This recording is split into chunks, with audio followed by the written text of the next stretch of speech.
Good evening and thank you for staying with us right here in Voice of the People 90.3 FM. This is World News. My name is Esther. China donates $1 million to Nigeria for flood, and RCMD takes responsibility.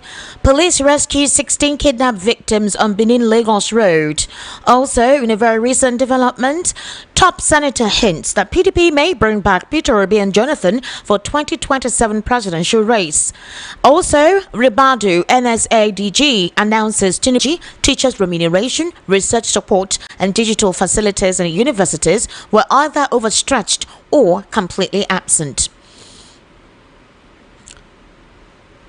Now, the managing director of the Nigerian Railway Corporation, Kayode Ogbefa, has disclosed that he takes full responsibility for Tuesday's derailment of the Abuja-Kaduna train, which occurred along the Kaduna corridor shortly after departure from Abuja. Investigation into the incident will be thorough and transparent. He also disclosed, however, that the injuries of the four Abuja-Kaduna train passengers were kind of accident that was witnessed was indeed the PDP chieftain dropped the hint yesterday while speaking during an interview on a Monitor television program. He confirmed that certain individuals are speaking to the duo to encourage them to return to the party. Meanwhile, the spokesperson of the African Democratic Congress, Balaji Abdullahi, has questioned the decision of the People's Democratic Party and the All Progressives Congress to unveil the zoning of the presidential tickets 2 years before the 2027 elections. He argued that such action sends a message to Nigerians that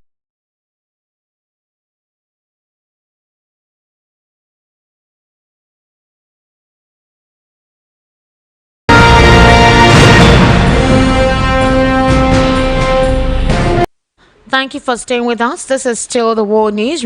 Remains open to other aspirants. The party's National Organizing Secretary, Suleiman Agungu, disclosed the presidential nomination form solely for Tinubu and exclude other party chieftains from the contest. They also disclosed, however, that while confirming that both the National Working Committee and various state chapters had adopted Tinubu as a preferred candidate, the Organizing Secretary insisted the process remains open.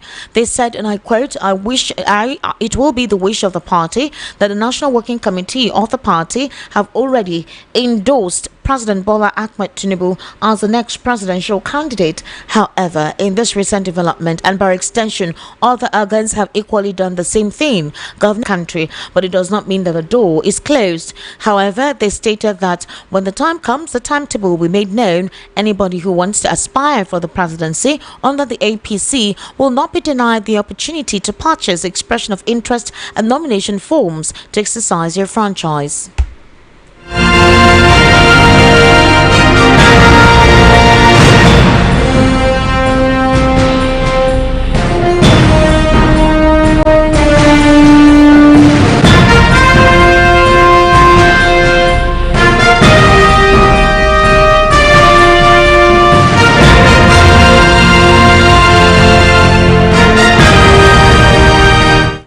Elsewhere, Larry Alayinka, spokesperson to the Minister of the Federal Capital Territory, Nyesom Wike, has stated that if the party had listened to his principal and other great members before the 2023 elections, it would not be in its crisis. He argued that zoning the 2027 presidential ticket to the south would change nothing because the party failed to do the right thing 3 years ago. Speaking during an appearance on a Monitor television program, Alayinka lamented that the PDP now faces a more brutal political reality ahead of the 2027 general elections. He says, and I quote, while recalling that in 2022, Wike and his G5 allies had demanded that the PDP zone its ticket to the south, arguing that fairness required a southern candidate. Since then, President Muhammadu Buhari, a northerner, was completing his tenure. He also disclosed, however, that while they were presenting a southern candidate to the north, that will that north agree with a candidate that will be starting afresh, a candidate that will probably want to go for a second term if he wins in 2031, or a candidate that only has 4 years to spend. All right, while I try to connect with my analyst this evening on the World News at 6, the potential questions that we actually want to ask, or the rhetorical questions that we want to ask the analyst this evening, is based on this. For example, the report based by the SBM as to the number of persons that have been kidnapped, 4,722 reported cases of abduction, and out of that, 762 was killed, based on the survey they carried out in terms of calculating reported events across the country from 2024 up until 2025. Here's the industry of kidnapping, how much money has been made, the potential in terms of its continuance, the NSA's statement as to those who commit terrorism, how they'll be brought to justice, while you have these individuals brazenly carrying out attacks on a daily basis in certain routes and making money out of it. It has gotten so bad that organ harvesting is also part of it. The question is, what is the reality based on the SBM report that the federal government through the NSA intends to curb this trend in the next 2 years possibly? How would everyone know that they are safe to travel? Also, he is assuring the governors, particularly the Kampasi Abuja Kaduna highway, but none of them has been able to dare do that despite the confirmation and the certainty that that route is free. So basically, who would pass the route? The governors cannot pass, or the top political elites may not pass the route, they'll rather go by air. But the common man who needs to transport themselves from one community to another based on work-related activities, or even having to travel to their home, will be at risk of these kidnappers either extorting money from them, bringing brutality on them, creating a psychological damage to their personalities or their psyche, or even in some terrible instances they are killed and part of their organs harvested.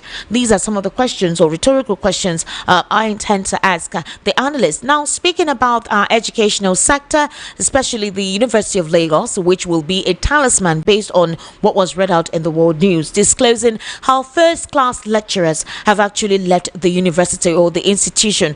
The poor statement of the quality of lecturers that will pretend to be presented right there in these institutions. For example, they have employed about 200 and no fewer actually than 239 first-class graduates of the University of Lagos employed as lecturers have left the institutions within 7 years. Now, if you actually know these institutions, you have the large number of students who attend these institutions and then very few lecturers who attend to the educational expectations of these students. And it's also quite unfortunate when there are complaints as to the breed or the quality of students that graduate from these universities, where you have limited lecturers, especially qualified lecturers, having to teach the students. Now, if these lecturers have left this environment due to a poor working condition, low remuneration, and you call it unconducive working environment, as well as low motivation amongst the lecturers, and it feels like there is a general apathy to their taking his time to consider the proposals.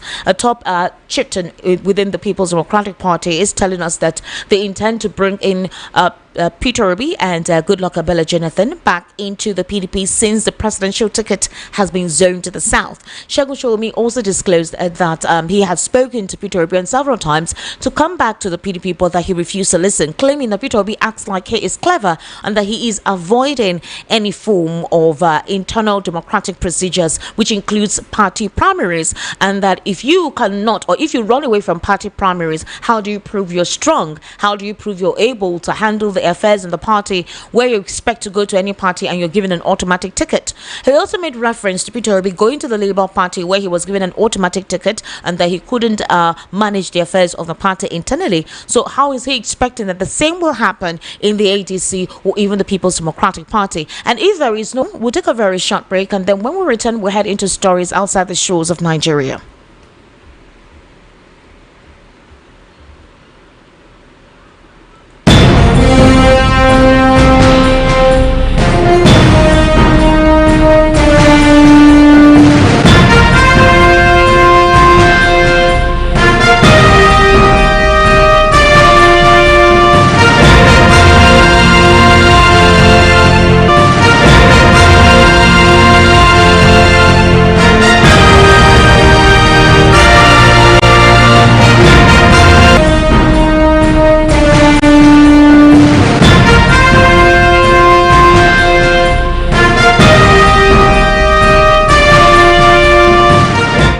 Thank you for staying with us. Onto stories outside the shores of Nigeria. Two children aged 8 and 10 have been killed and 17 other people are injured following a school shooting in Minneapolis. The attack happened during morning mass at Minneapolis. The attack happened during morning mass at Annunciation Catholic School. The gunman was armed with a rifle, shotgun and pistol and shot through the church. Police Chief Brian O'Hara calls it a deliberate act of violence against children and worshippers. Of those injured, 14 are children and 2 are in a critical condition. Also, President Donald Trump has written on Truth Social that the White House will continue to monitor the terrible situation. However, the doors are still locked at an AutoZone shop just around the corner from Annunciation Catholic School, and the church shared via social media and also disclosed that officers from the FBI have arrived in tactical gear along with several fire engines from the Minneapolis Fire Department.